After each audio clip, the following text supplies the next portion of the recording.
Recording. Okay, thank you. So as a preliminary matter, this is Gary Beller, Chair of the Advisory Committee for Non-Voting Taxpayers. Permit me to confirm that all members and persons anticipated on the agenda present can hear me. Members, when I call your name, please respond in the affirmative. Kathy, I know you're there. Peter Hallie, you're there. Bill Gardner, you're there.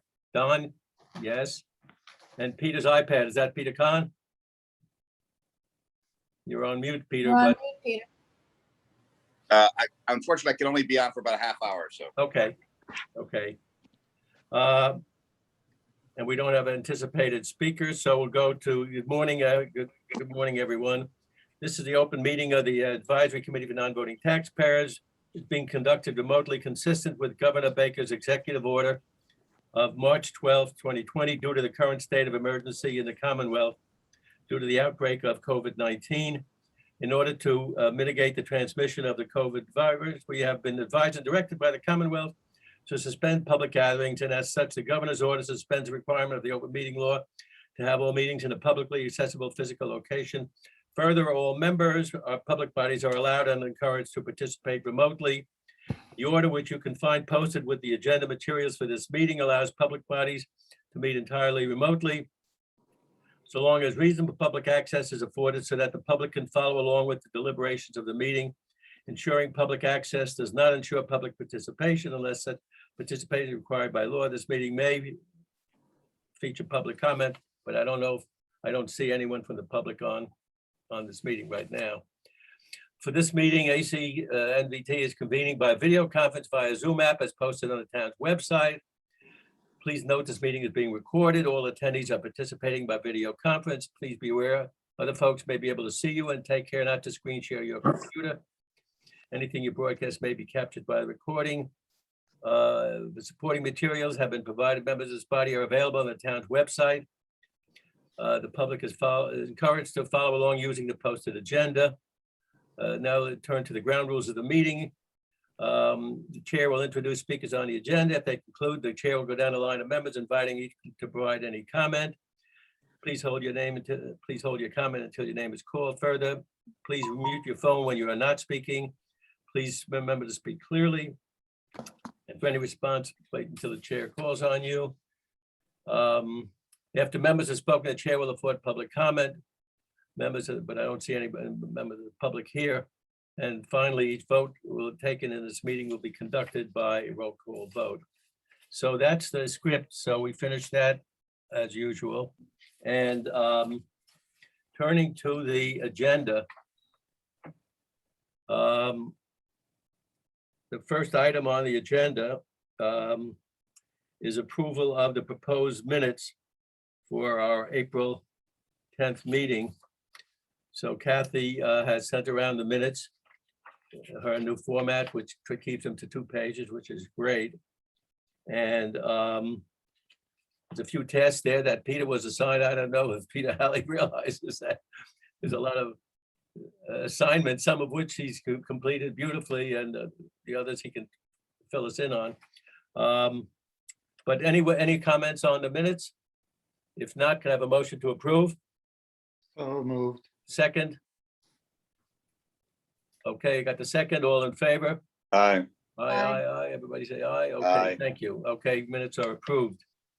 Thank So you. the next thing is to talk about what's going on now. The Gary, reason we didn't have the Gary, we meeting also have last to Saturday, approve the agenda. pardon me? We have to approve the agenda as well. Okay, Sorry. motion to approve the agenda. So moved. Second.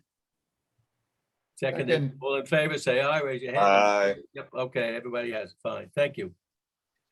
Anyway, the reason that we didn't have our meeting last Saturday is that I had gotten an invitation from the advisory, from the Nantucket Civic League. As you recall, after our last meeting, we concluded that we ought to let them know what our positions are on the 2 issues on the 2 warrant articles that we felt the strongest about, and that we really came to a conclusion on. One of which was the short-term rental provisions, and the other was the noise ordinances. And so I sent, and I think I sent all of you a copy of my note to the Civic League, right, in which I told them basically that we're opposed to the short-term rental provisions because we don't think it has anything to do with affordable housing, because we think that it's going to hurt the economy, and thirdly, because it unfairly discriminates against seasonal homeowners. I also, in that same note to the Civic League, told them that we're upset with the noise ordinance because it unfairly discriminates against everyone living in all the communities. It has a modest reduction in heavy construction activity. They changed it from going from 8 o'clock every night to only 6 o'clock during the high season, July and August, but they limited that to only 2 historic districts, the downtown historic district and the Wisconsin historic district. And we thought that is really missed the boat, because most of the complaints that we got in the last year from all the construction noise came from other communities around the island, and we thought that was unfair discrimination. We also complained about the fact that by removing, making changes to the decibel levels, taking out all of the decibel counts completely, they have basically gotten rid of all noise restrictions in daytime. The only noise restrictions that seem to remain in the Nantucket Code now, if this is passed, will be noise restrictions that begin at 10 o'clock at night and end at 7 or 7:30 in the morning. So there would be no noise restrictions. Anyway, I sent that information to the Nantucket Civic League, and next thing I know, I had this invitation to appear before the whole community. And the Nantucket Civic League has these forums where they invite all of the members of all of the associations that belong to the Nantucket Civic League. There's 23 of them. And I said, and they asked me if I'd be willing to be on the panel, and I said, yes, I would, since that was one of the things we talked about, getting our message out to these other area associations. And that's why we moved this meeting till today. So last Saturday, I was on the call, I was on the panel, and I spoke. And the thing that I liked about what happened then is that on the call, the good news is that in addition to myself, some of the other panelists were Denise Crono, the chairman of the Finance Committee, and another member of the Finance Committee is Steve. I forgot Steve's last name, but a second member of the Finance Committee, and also Libby Gibson. And I wanted them to hear about our concerns. So they were on the call the whole time. And at least my wife told me I did a fabulous job, because she's my wife, so I won't give much credence to that. But anyway, I really told them very specifically. I even have my script here, which I might give to Peter if he needs it. I'd like it. Yeah, and I basically said, we initiated this whole thing on the noise. And so we were almost shocked to see that the restrictions, as modest as they were limiting to 2 old historic districts. And it left out everybody else in Mattocket, Monomoy, Brant Point, Tom Nevis, the Cliff, every other residential community. And I told them all that we consider those recommendations both disrespectful to all of the inhabitants of these island communities, and we recommended against them. And then at the same time, I said, and by the way, part of my speech was, I said, I think that the changes to the noise ordinance are the least understood of all the warrant articles being considered this time. I think these changes are the least understood, because I don't think anyone understands that basically what they've done with the regular daytime noise things, they've gutted them completely. They're not there. And I made that pretty clear. And I also said, I mean, I was shocked that we didn't get any votes in our favor. We got 1 vote from the member, one of the select board members, when they were considering our recommendations, but nobody on the Finance Committee. And I said to Denise, she was on the call, I said, Denise, you do a great job, but you really disappointed us. You really dropped the ball on the noise stuff. Anyway, when I finished my presentation, it was interesting. The guy who was helping out the Nantucket Civic League is this fellow Lee, Lee was part of the small group that worked with Peter, the town committee. And when I finished, and I said, accordingly, we recommend disapproval of these warrant articles. And when I finished the one on the noise, Lee said to me, well, Gary, he said, you don't necessarily have to seek disapproval. Why don't you just have them amended? And I looked at him in front of Libby and Denise and everything. I said, I'd love to be able to do that. I said, we're allowed to speak at the actual town meeting and we will have a representative being there. But unfortunately, we're not allowed to make those amendments.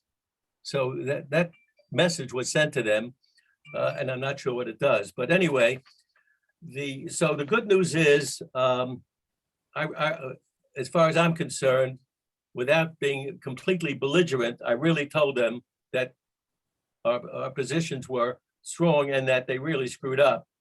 And not that they're going to do anything about it. Unfortunately, the Nantucket Civic League doesn't take positions.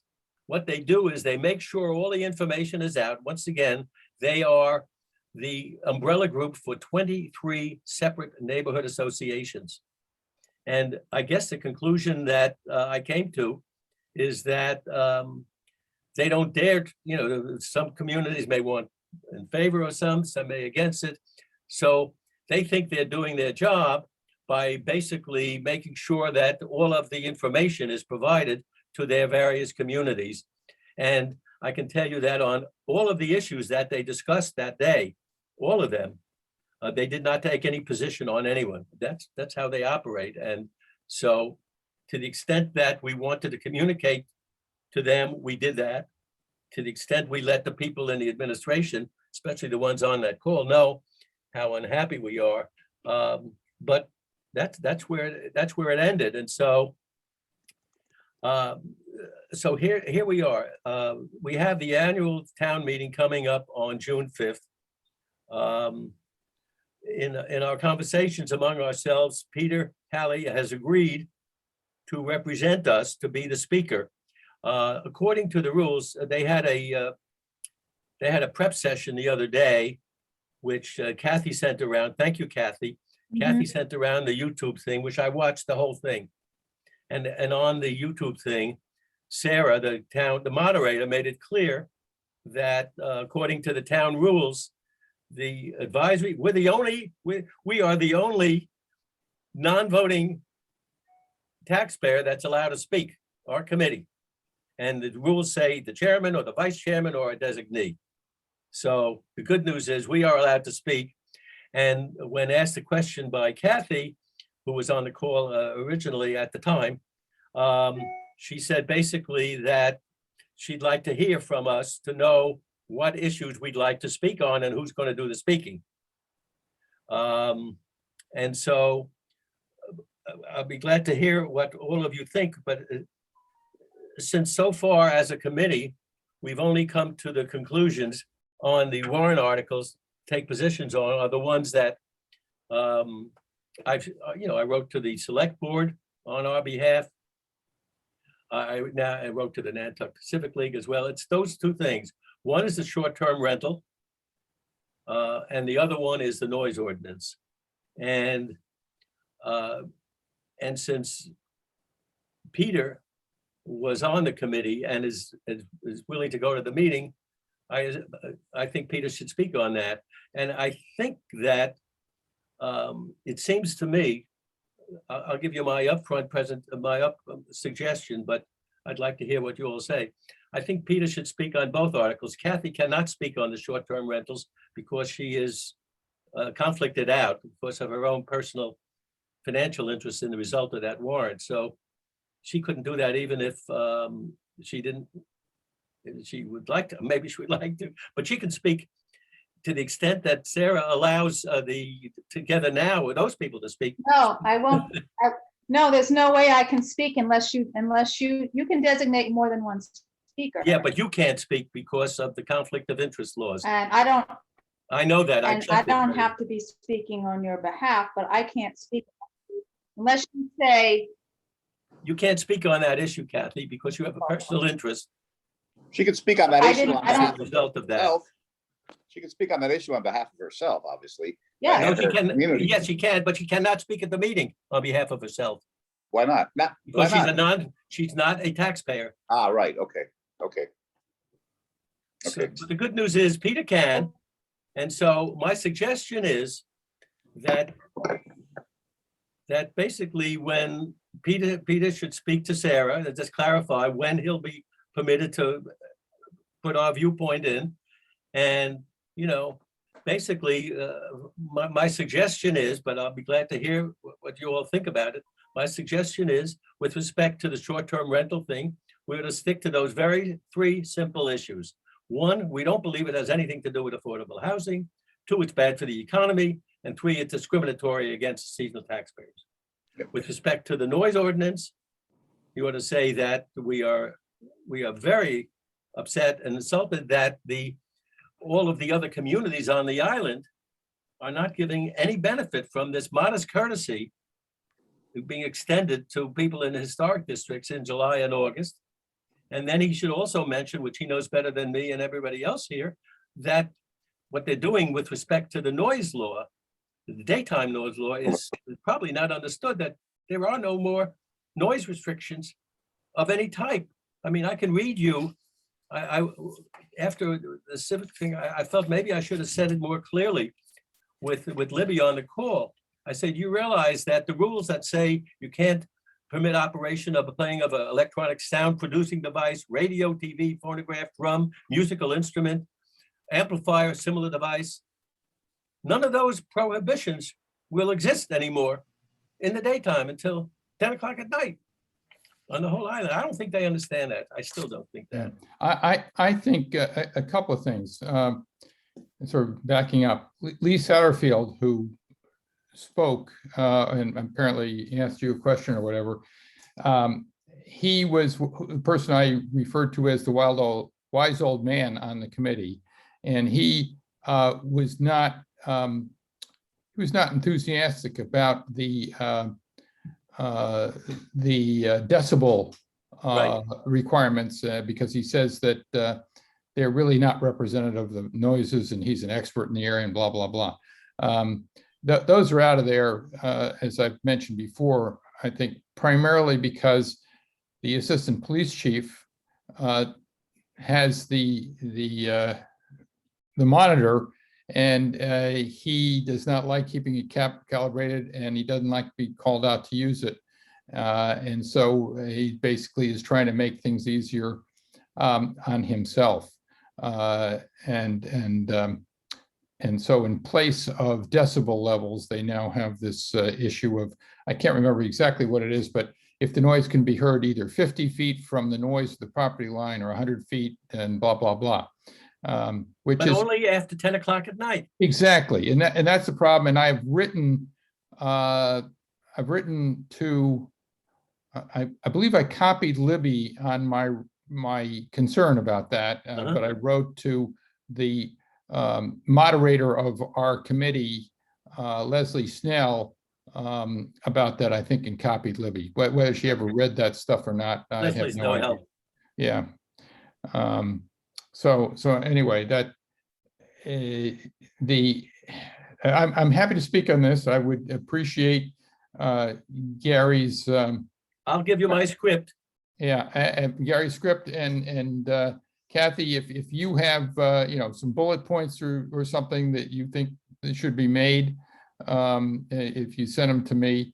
And in the meantime, in terms of contacting Sarah Alger, do I do that by giving her a call, or I think I sent her an email first, perhaps? Yes, please. And I'll tell her. Gary needs to be the one to send it because he has to appoint.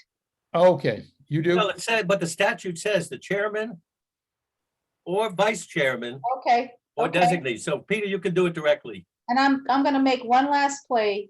I am begging you. I think you chartered this group as a subgroup of ACNVT. And I am paying good money to fly back to the island and stay in another place because my house is rented so that I could speak. And I think that on this committee, I should be able to speak to it. And I'm begging you to let me be the person who speaks to Article 90. Everybody's got, I Kathy, mean, you I can, can't, Kathy, I want you to take a look at What the if I find conflict of out if interest I'm- law. The conflict of interest law that you signed. I went back and I read the entire conflict of interest law, and it makes it very clear. If you have a personal financial interest in the result of any kind of action, you are not, it's a violation of the conflict of interest law of the town. You cannot speak. I don't want you to get in trouble. Let me assure you. I did have 45 years of practicing law. I read the conflicts rule. I was a chief compliance officer for the biggest corporations in the world for 40 years. But everybody has skin in the game on that one. yeah, Not the way you do. No, Yeah. ma'am. but let me just,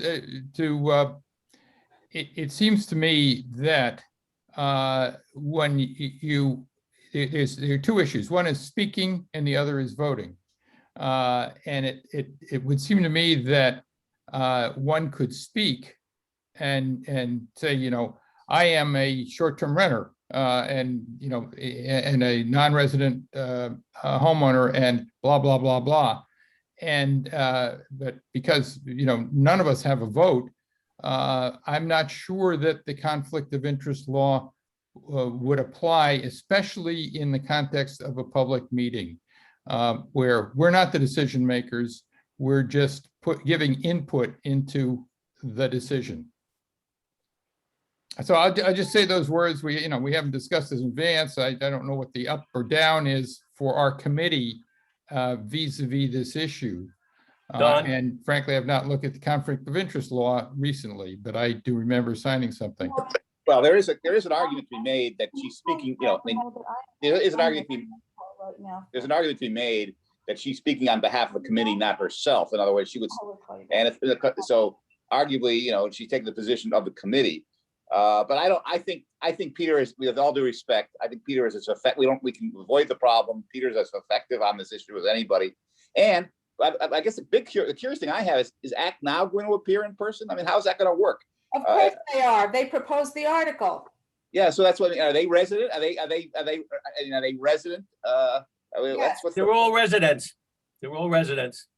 Not, well, no, Julia isn't. Tobias is. Well, Tobias is, he's the chairman. Oh, he'll Act speak. now. Okay. All right. Well, Peter will speak. Okay. I mean,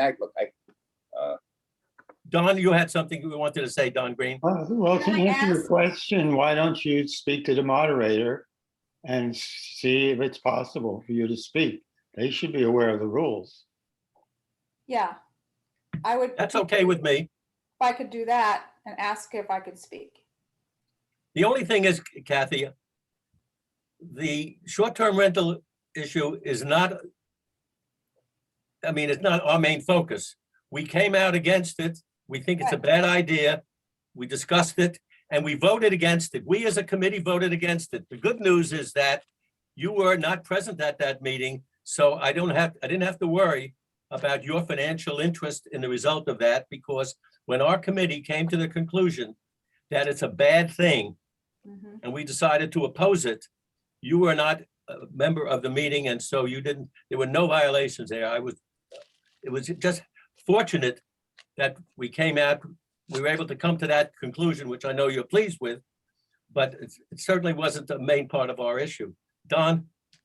Well, I think in the information you gave out, some substantial majority of the rentals available are people who are seasonal residents.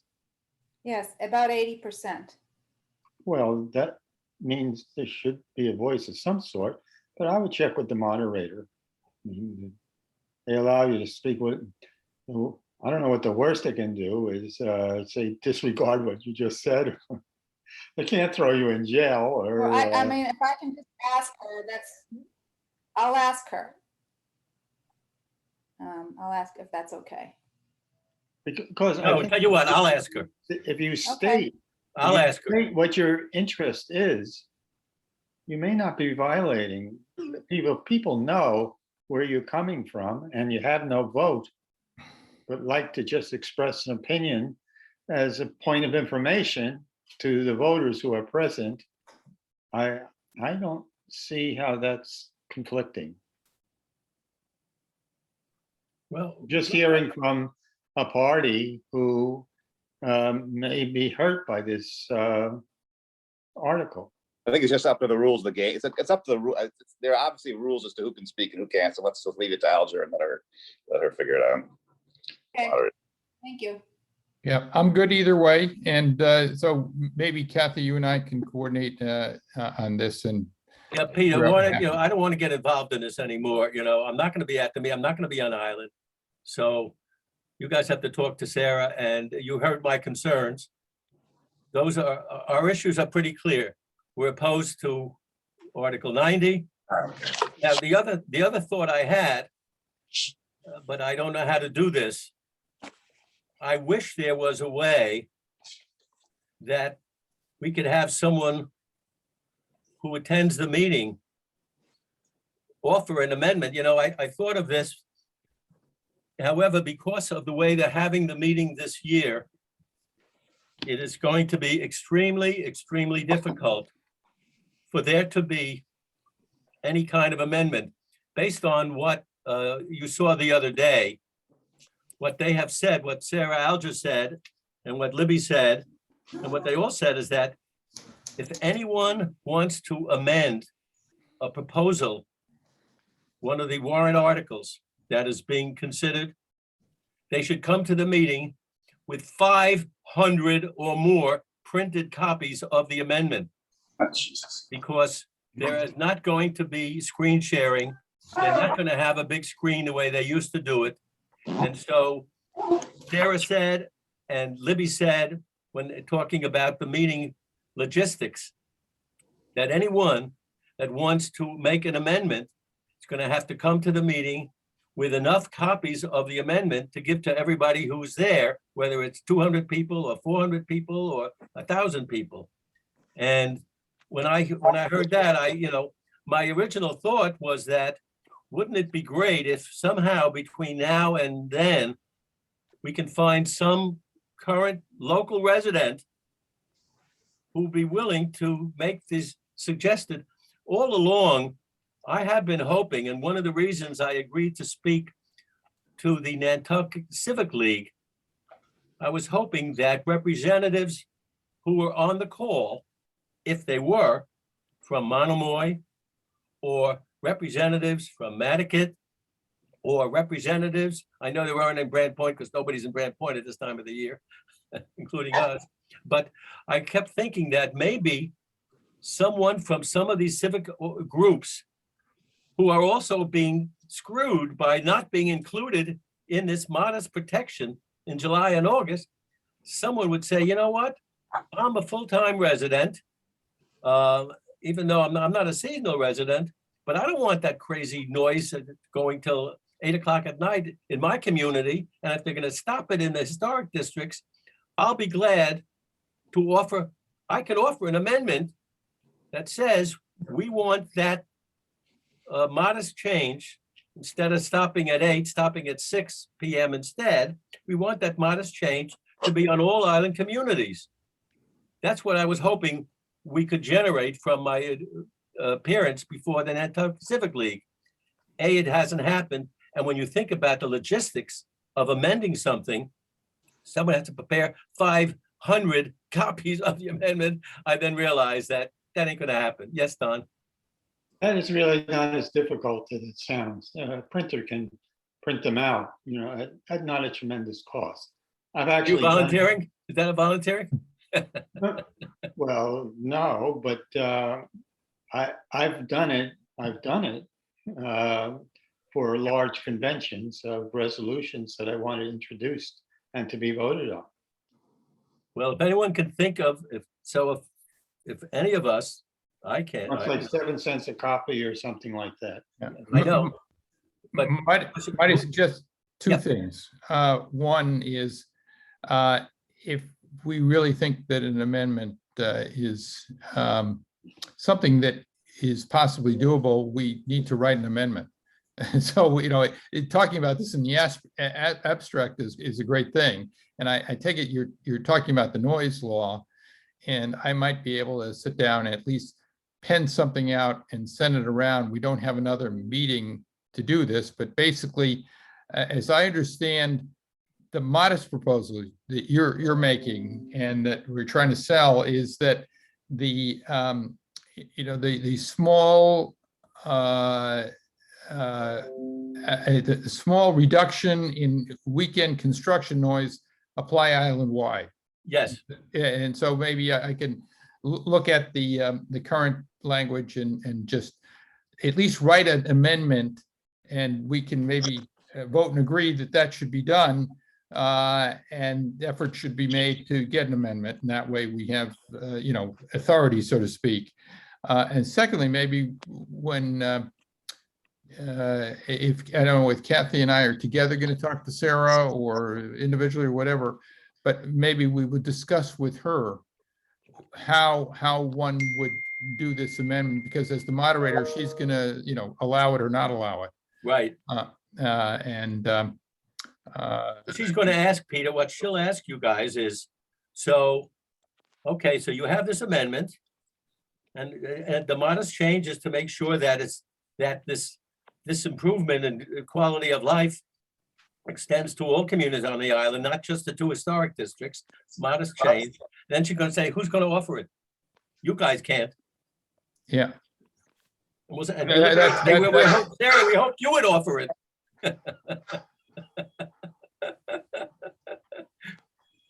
I don't know. Yes, Don. We were planning an addition to our home in Maya Common, and hopefully wanted it done before we arrived. Was not going to happen. And apparently there's a moratorium on outside construction during July and August. Where? Maya Common. Oh, really? Yes, because the person who is organizing the project said they cannot work on the outside during those 2 months. You I belong, don't know if that's really so or not, but that's what we're told. do you belong to a Maya Comet Homeowners Association? No, Or is there a Maya, because my understanding on those kinds of restrictions, they could only come from 2 places. One would be if you're in a community which restricts that, then you're restricted by whatever the contractual element is that you agreed to when you bought your house in that community, to abide by their rules. The second is there's a possibility, but I think it's slim to none, that when and you would know this, when your project was approved, that whoever was the approving authority put in that restriction in your project. But I'm not aware of any no, island-wide as restrictions far of as that we nature. got, we were putting in a bigger septic tank, so we can have extra bedrooms with this addition. Yeah. But no, it came from the person who does this sort of organizing, and is actually a family friend, and said there's no building on the exterior in July and August. Yeah. So ask him what his authority is. What his authority is. That we've built in July and August. We have building going on all around us in July and August. And we tried to stop, we in Grand Point tried to stop home demolition last July and August. And we were told, you can't, there are no rules, there are no rules that the only time, as Peter said, there's only 2 ways that they can do that. One is to have a local community association, and I think they do have that in Wisconsin, where they do have those rules. And that's A. And B, as Peter says, when you apply for a special permit to do something and they give you the approval, they will give you the approval, but they'll say, but you can't do it in July and August. That might relate to the sewer kind of construction. That could have happened that way. All right, I'll find out. Yep. So I think where we are is I'll try to gin up some language for an amendment and we'll try to figure out what we can do, if anything. And where we stand is that either Kathy or I will speak about short-term rentals, and we'll let everybody know what's going to happen. Is that where we are, or did I miss something? I had to No, I step think out. that's where we are. That's where we Yeah. are. Gary, did you say you wanted to contact Sarah? or No, did- I'll let you and Peter, Okay, I've I've used up all the energy I have in my life on this stuff, and I'm done. You okay. and Peter. The other thing is on what happens with this. Oh, raise my hand. Gary's Go ahead, okay. yeah. What happens on this other problem of the short-term housing, it gets us away from the problem. Instead of making solutions, we're battling things. And I don't think that, to me, that's an uncomfortable situation. We shouldn't be pitting one person or one group against Well, them. as you recall, one of our major points was that it's very divisive of the people on the island. Well, I'm halfway And there. Act Now is making it worse. I'm halfway making there, all Gary. restrictions. I had written to you Yep. about setting up funds, and the model for that was what Benjamin Franklin anticipated. He anticipated his over 200-year period, but the country works in a much shorter time frames these It was days. a 100-year fund. You wrote me about a 100-year fund. It was a People are 200. talking about, It's a 200-year fund, actually. right, people are talking about now. They want to do it now. Yes, well, then what I was thinking about is two funds. One that takes, say, 5 to 10 years to accumulate enough funding so that even on the interest or in terms of loans with low interest could accommodate people. But immediately we have, and I do this as an asset, not as anything punishing. We have 20 billionaires on this island that have property. And we have also multimillionaires who have property. And improving their way of life, someone who is a good fundraiser could make it. We have already an affordable housing trust, but it needs to be bolstered so the problem can be taken care of, because the issue here is what things are spent on. And if it's to improve the quality of life on this island, not only for year-round workers, but also for people who come to stay for a while on the island, they have the services more immediately and happily. So I was just wondering if there can be some sort of establishment of short-term and long-term funds so that the problem can be dealt with. That fund is still going. There are plenty of proposals in the current articles, as you know. One of the proposals is to use money from the rental tax. There's another proposal in the current articles to use 25% of the land bank fees. So there are lots of other people thinking the way you are. Yeah, but I And would make it very those are going to be specific voted and on at this coming meeting. aside from anything that's happening. Well, because- there's no room for, no one's going to consider an additional type of affordable housing trust, because they have proposals now, but the town has endorsed. Town has endorsed 3 different types of funding, which in theory will provide an additional $20 million for affordable housing. And according to some of the people, they said, well, that'll take us over the next few years. But there are the other proposals. Look, the one on the land bank, which we haven't voted on, we haven't opined on, we haven't had presentations on. The land bank one is supposed to give 25% of their receipts for 20 years. That's being voted on now. That's a big deal. And it's very controversial. We'll see what happens on that. Arthur Reed had the proposal to take the bulk of the short-term rental taxes and use that for affordable housing. And the town voted against the town administration has voted against all of those things and come up with 2 or 3 different ways of raising an additional $20 million for affordable housing. And the Affordable Housing Trust seems to be happy with that. But so I know you have an idea to do this long-term thing, but right now there's so much spinning and whirling about it. And it's not something we can really get involved in to the degree of detail that would be necessary. Well, I don't know. One person did it several hundred years ago. He gave, Someone named Ben Franklin, yep. yeah, he gave 1,000, I don't know, gold sterling or whatever it was to Boston and to Philadelphia, and was Oh, very why did you- specific. Maybe you ought to send that article to your committee members and let them figure it out, but I did Well, read I it. don't think it should be poo-pooed. You know, there is Okay, well- enough money, there's enough money on the island for the people who come here that they get great benefit for very little input. The founder of Act Now is one of those people. He could just give them money rather than fighting tooth and nail for this article. Well, he's one of the billionaires. Yeah, he's a Close. billionaire. He owns Air Gas. There's a lot of billionaires on the island. Look, There's 20, Lenny there's Schmidt. 20 of them. there's a lot of them. And guess what? There's 154 charities on the island, and they go after those people every day.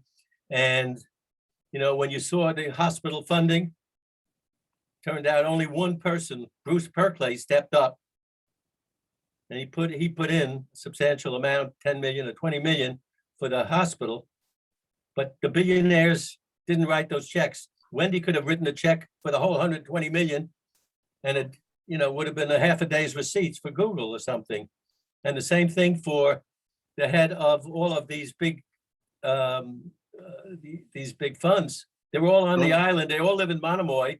Well, And they count chickens before they think about needs, and I think since it would help them, that you know, they might be interested. I mean, I'm not a fundraiser, but I mean, they're another human being on the island, and you can say, how do we improve this place? So the, I think we have a plan. Yep. And we'll report back, as to how we think it will be accomplished. yeah, And- but you have to talk to Sarah, see what she thinks. Yeah, and B, will, I guess we'll all know shortly after June 6th, the 5th, isn't it? June 5th, right. On when, you know, what has happened. And my travel plans get me to the island around midday on the 4th. If there's horrible weather, you know, it's not clear whether I will actually be there on the 5th or not, but it apparently there are at least 2 of us who could, you know, either share the burden or, you know, if Kathy's already there, I don't anticipate any weather problems, but you Right. just never know. I'm And going of on course, the 4th also. I should say that there's also a really far better and wiser advocate already on the island, who's looking right in the camera right now, Bill Gardner, who could charm the snakes at the meeting. The only problem with that, Peter, and I believe me, I'd love to step into that fray, but we're obligated to attend a wedding in Annapolis, Maryland on Saturday. 5th. And it's my wife that's pushing to go to that wedding, and so I'm going. Okay, I think that's a wise choice. Make a video. That will avoid all non-resident problems that you have. I don't know why it would be all that difficult, given the range of friends we all have, to find a resident to speak our voice. Well, see what you can do. You know, I think one person that might, I don't know this person, but it's the person who has the other noise article on the warrant, the one right after ours, which I think ours actually takes care of now, is the air conditioning noise. And I don't know whether that person would be amenable or not, but maybe that's another person to contact. I think there's a low chance of that, having watched his performance. Yeah. I think a very low chance of that. Yeah. No, I wish there was someone from one of these other communities that could speak up and say, hey, this is crazy. We're trying to improve quality of life. I don't know if I'm trying to decide if I should appear on Monday when Libby's having another one of these prep sessions, say something more, but I don't know what good it'll do. As you know, I'm so frustrated with our lack of success. I'm so frustrated that people on the select board and the finance committee didn't understand the kind of quality of life stuff that we were trying to help the island with. It is so frustrating to me. I think that, I think on the finance committee, this was Lee Setterfield. This is the Yes, fellow. that's right, it was Lee, yeah. His initial point, as I recall, in our committee meetings, was that this is really a political issue, and it's going to be and the politics obviously are, you're talking about taking hours away, productive hours away when people could make money over the weekend, and so they ended up in this very small compromise. And I think that most of the contractors are against it. The contractors employ a lot of people, and that's probably why it ended up the way it did. It's sort of incrementalism, which is not going to make much of a difference to them. Right, not at all. Peter, when you said Lee Satterfield, did you mean Lee Saperstein? Saperstein, yes, I'm sorry. Yeah. Lee is a friend of mine, very good friend, and I've never discussed this particular issue with him, but he's a very, very smart guy. He is. And he says he'd done work, so having something to do with measuring sound in mining or something like that. I take it he's an engineer, or? Yeah. Yeah. He was a Rhodes Scholar. Yeah. Well, all right, so I'll leave it up to you guys to figure out how to do that, and I've used up all the energy I have on those issues. So the other issue that we wanted to discuss a little today is, Peter Halley has done terrific work on another one of those things we were talking about, which is to try to see if there was a way for us to continue our meetings off season once the current emergency situation is deemed no longer an emergency situation.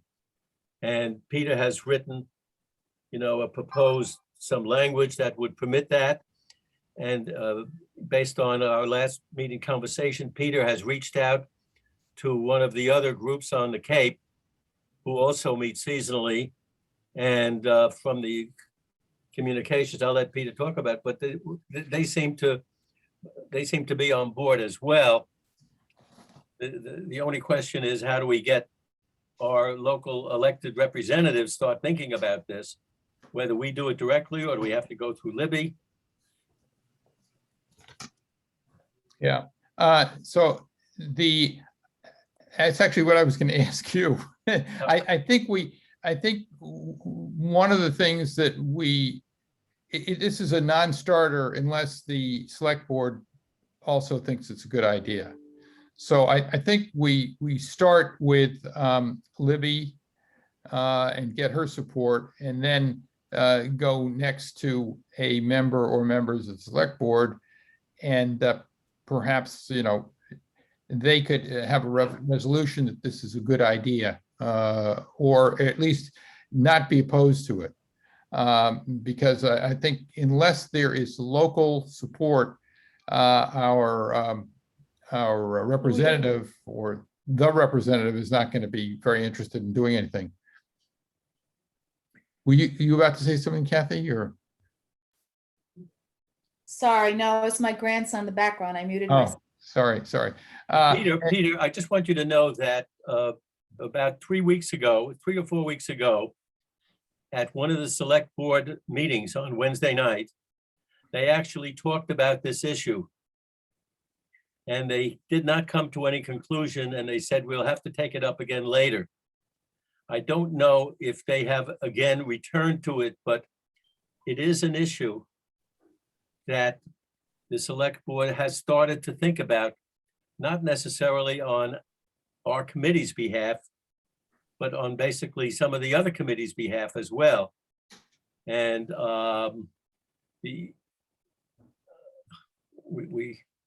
maybe we could ask Erica whether or not the select board is going to reschedule a discussion in some future meeting on this particular issue. You know, Erica Mooney may know that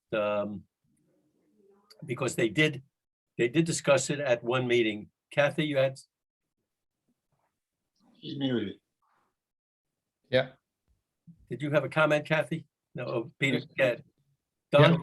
I read about that or something similar in the Yankee, I think about a week or two ago. Yeah, I think they were discussing, or according to the story, as I recall, they were discussing what they should do on a going forward basis, and didn't reach a conclusion. They should do, meaning right. they can continue having video meetings up through the end of the emergency order, or they can terminate and go back. I think you're right. I think you're right, Peter. Yeah. And as I recall, that article said, you know, what some of the different positions were, but I think you're absolutely right. And what we need to do is sort of put this in the context of other groups, because one of the things that has become absolutely crystal clear during this pandemic is that these video meetings have dramatically increased public participation in public meetings. And that was, I think, was one of the comments that one of the board members said. I think, you know, the FinCom during their meetings, they've remarked on the kind of public participation, and that sounds all good. Yet there seems to be also be an equality issue that grows out of this, that maybe it's only public participation by people who can afford, you know, nice computers. And therefore some members of the public are cut off. You know, I frankly think hybrid meetings are the way of the future. But immediately, I think for us, hybrid meetings wouldn't work during the winter times, and we should pursue this very narrow exception. And we'd start with the select board and the town administration, just to make sure we don't have opposition there, and maybe even support, and then go further. The fellow I spoke with at the Chatham, their group has a different name. I think it's, you know, the Summer Residence Advisory Committee or something like that. Yeah. And he, I think, has been on that committee for a while, but he's recently been advanced to chairman. Joel Rotner is his name. And he was enthusiastic and raised the issue, you know, as to whether it would require the town meeting to pass such a change. I don't think that's the situation. I think it's state law that governs, and that the select board can you know, permit it or not permit it once the state law is appropriately changed, just like they did at the beginning of the pandemic, and controlled when and where we could start doing this. I guess the question is, what other communities are there like ours? And I asked them this question, you know, who else has these non-resident advisory committees? And the only one that he could think of, and he wasn't sure, was the community at the end of the Cape, Provincetown, I think. Provincetown, yeah. And so I'm gonna, at some point, I will, you know, see whether they have one, if anybody else knows of another one, we might just, if you could go around the Commonwealth and find a couple of these. So, the more, the merrier sort of thing. Because I think it will require a change in state law. Yep. I wonder, do the representatives who represent the island, do they represent us or just the voters? Do they represent the non-voting taxpayers? Well, I'm trying to think of whether. They represent, it's a good question. I mean, they represent the geography, which includes the voters in that geography. And they generally probably will do things that. I mean, clearly, since we don't vote, we Yeah. might not get their attention quite as much as somebody who votes, but on the other hand, we do pay taxes that support the island and. But it would mean you're voting in two places Yeah. where you do get a vote, and then you would have a vote in Massachusetts also. Well, you get a vote in a lot of places with your donations, that, and that's just a fact. Yeah.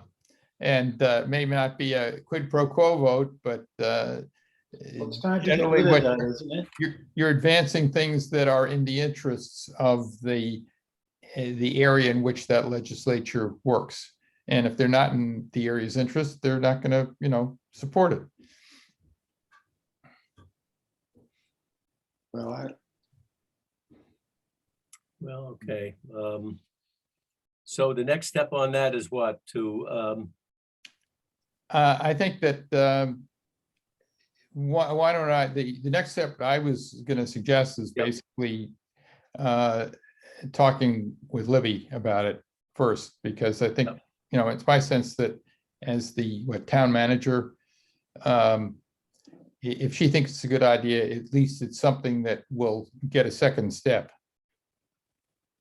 Okay. Unless we think there's somebody on the select board that is really enthusiastic about making all these town committee meetings, and that would go beyond just doing it for us, but for other committees as well.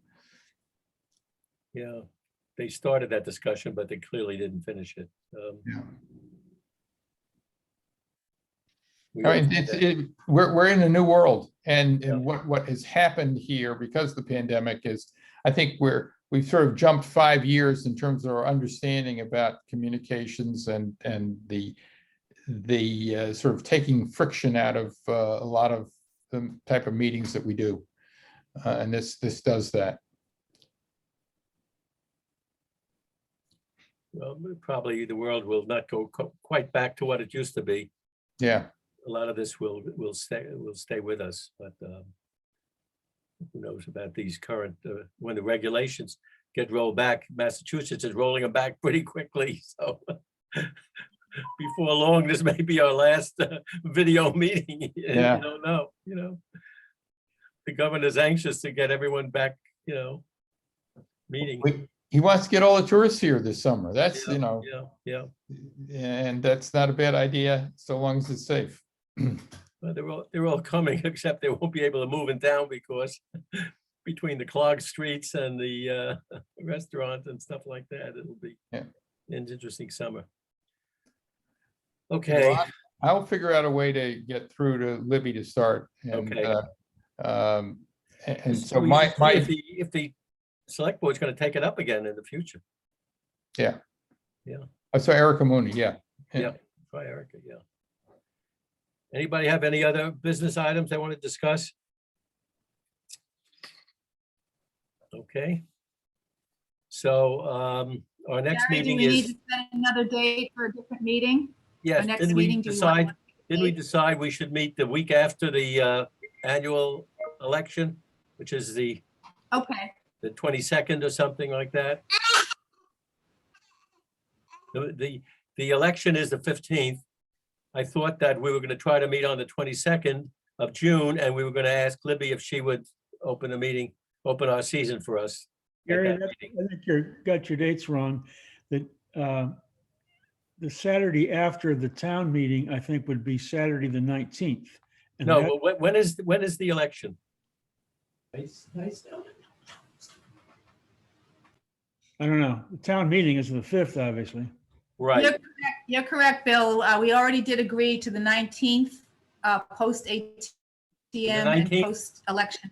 Yeah. Yes. Yeah, Oh, we- good. okay, That's what I have on my calendar. okay, that's good.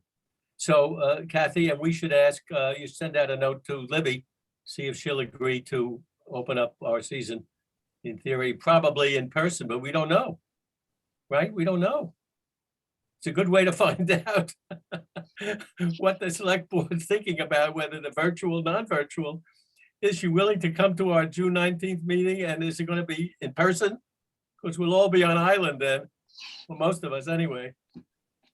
God willing, I must say. I won't be on the island, so if it's in person and I can't attend via Zoom, someone else will have to take notes.